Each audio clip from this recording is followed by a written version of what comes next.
This is Emerald Crossing, Day 1 Science. Experiment is called Sink or Float. So on this day, we're talking about the fact that the shepherd leads his sheep near the still water. And so we're going to do a simple sink or float experiment on this day. It doesn't really matter what ingredients you have here as far as what you're going to be testing. So Matthew, do you want to go ahead and test a few of these and we'll see? You can have the kids guess first if things are going to sink or if they're going to float. And then they can each take turns putting things in their water.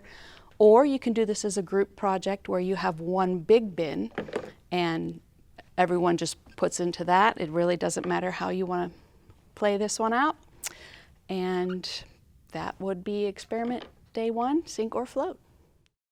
This is Emerald Crossing, day 1. The second choice is called wet woolly. And this day we're talking about sheep. So what we have here today, we're going to let the kids determine which type of material.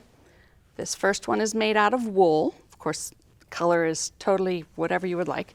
Just get something that's made 100% wool. This one of mine that is orange is craft felt, any type of that, which is usually an acrylic material.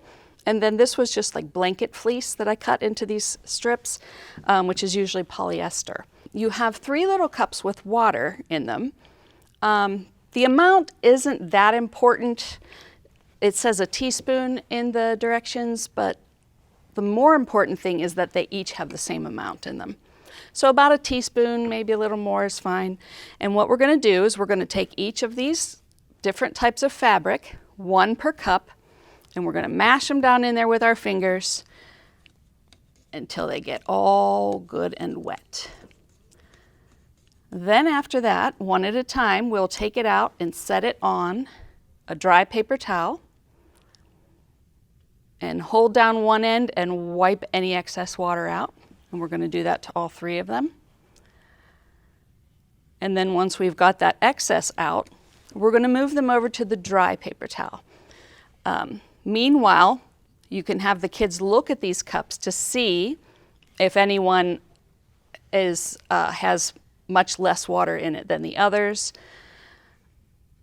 And then when you dry them out here, we're going to then add some pressure with the palm of our hand on all of them. That will allow us to look at the paper towel and see how much water came out of them. So this was our polyester. This was the acrylic, and the wool didn't even leave a spot. Okay, so kids get to learn a little bit about the wool that way.